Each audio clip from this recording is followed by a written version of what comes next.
Hi everyone! Welcome to the Empath Tarot. Guys, another love reading, timeless and general. Take what resonates lang po. Maybe some part of the reading makaresonate kayo. Some part of it hindi. Totally makaresonate na parang kwento ninyo ito or hindi naman kaya. Dahil iba't ibang mga energies, maraming mga love connections. Pero kung ano yung mga malalakas at marami, yun ang ating maaring masagap. Tignan natin kung ano mga mensahe, mga aral at gabay sa buhay pag-ibig ang ating mababasa sa reading na ito. Spirit guys, send me messages. Anong love connections ito? Lessons in life and guidance. Ang nais mong ipabatid sa amin. Mga aral at gabay sa buhay pag-ibig. Spirit guys, send me more messages. Titignan po natin itong mga lumabas.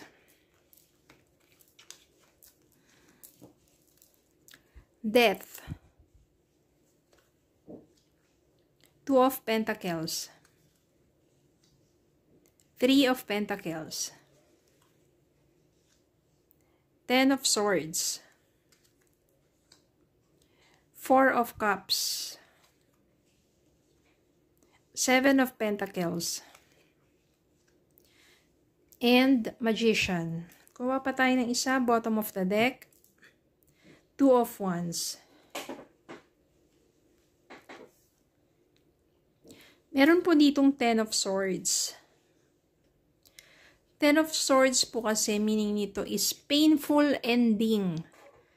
No, masakit na katapusan. Maaring katapusan na ng inyong toxic relationship.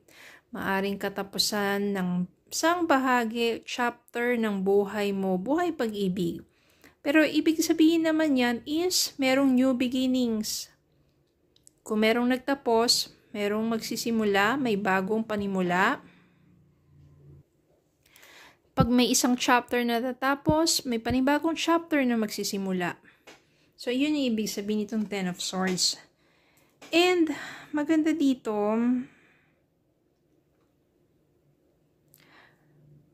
mas magpo-focus ka kasi muna sa sarili mo eh.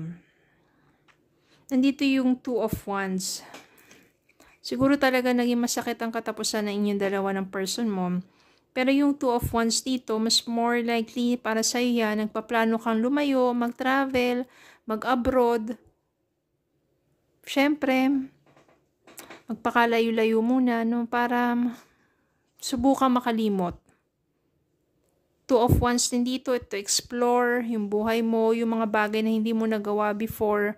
Nandun ka pa sa relasyon na yon. Okay, pero dito kasi, Four of Cups, still, iniisip mo pa rin yung person mo. You are ignoring other person na siya sa paligid mo, maybe admirers mo, because you're still thinking of your person. Kasi nga naman, bakit naging ganun? Bakit kaya naging painful ang inyong ending? Nagsimula naman kayo na maayos, na maganda, na sweet, and there's so much love. Bakit nag-end up into ganun na nga, diba?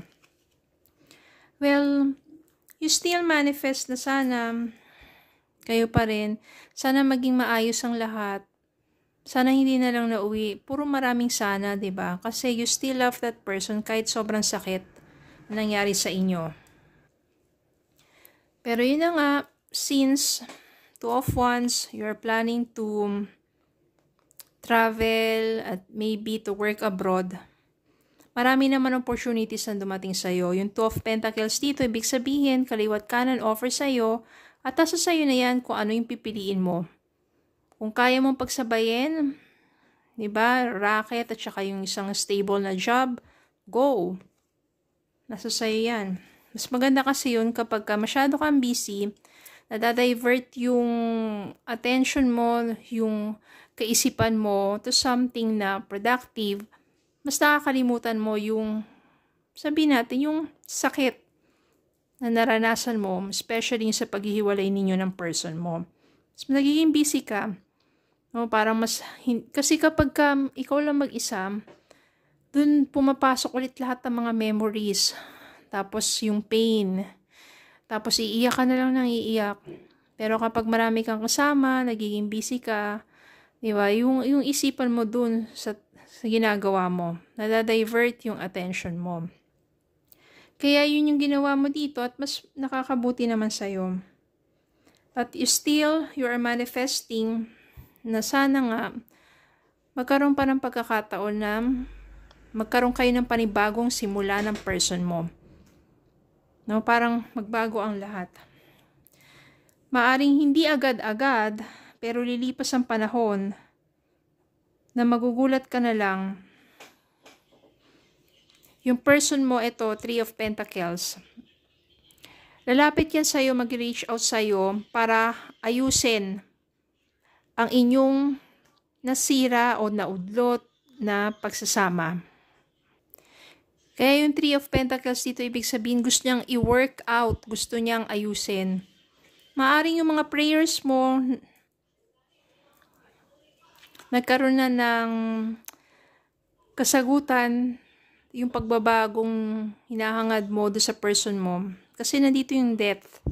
Yung death kasi dito, ibig sabihin, spiritual transformation. Maybe, sa pagkakahiwalay ninyo ng person mo, doon niya na-realize yung kahalagaan mo, doon niya na-realize na mahal ka niya, doon niya na-realize yung mga pagkakamali niya. Marami siyang realization. So much regrets. Kaya nandun na rin yung pagbabago sa kanya. Ayun yung nais niya na yung magkaroon ng panibagong simula at ituwid ang kanyang mga pagkakamali. At gagawa siya ng iba't ibang mga paraan, Seven of Pentacles dito, para talaga mag-reach out sa'yo, para patunayan niya sa'yo na karapat-dapat pa siya bigyan ng pagkakataon. Seven of Pentacles dito, iba't ibang mga pamamaraan para magkausap kayo at ipakita niya sa'yo na totoong nagbago na siya. Well, kung nagdududa ka na nagbago na siya, bakit ka pa nag-pray, di ba? Na pagbabago niya. Tapos, magdududa ka rin naman. Alam nyo, ang mga prayers works in miracle ways talaga. So, may mga points sa buhay ng person mo na maaaring nakakapagpabago sa kanya. Parang pinitik siya ni God, no? Para mauntog at ma-realize yung mga pagkakamali niya. At ma-realize na ayusin ang sa inyo. Ma-realize niya na ikaw talaga yung laman ng puso niya at nagkamali siya at ngayon gusto nang magbago, gusto nang di man bumawi pero magkaroon ng panibagong simula, gusto nang humingi ng panibagong chance. And nasa sa'yo yan. If mararamdaman mo na sincere ang kanyang pagbabago, tanggapin mo. At pag tinanggap mo siya, huwag na ibalik yung nakaraan kasi pag binalik mo yung nakaraan, walang mangyayari dyan, kundi mag-aaway lang kayo na mag-aaway ulit. Kasi binabalik pa yung nakaraan. No? When you accept that person in your life, back into your life, magsimula kayo muli as if, diba, parang bago lang kayo magkakilala. It will be more sweeter. Kasi natuto na kayo eh. Okay? Tignan natin ang mga mensahe para sa inyo. True love. This is the romance of a lifetime. True and lasting love is here for you. Kung siya naman talaga yung true love mo, nagkaroon lang ng pagkakataon na nagkaroon ng challenge lang sa inyong pagsasama. Kaya yung Ten of Swords dito na painful ending also means a new beginning. Isang magandang bagay din naman. Natapos yung chapter sa inyong relasyon na puro pag-aaway, nagkaroon muna ng, sabihin natin, pinahinga muna ang inyong puso't isipan, nagkaroon ng healing, realization, then new beginning comes. Diba? So, yun lang po. Maraming salamat po for watching. Please don't forget to like, share, comment, subscribe, follow in Facebook and YouTube. Have a good day po and God bless.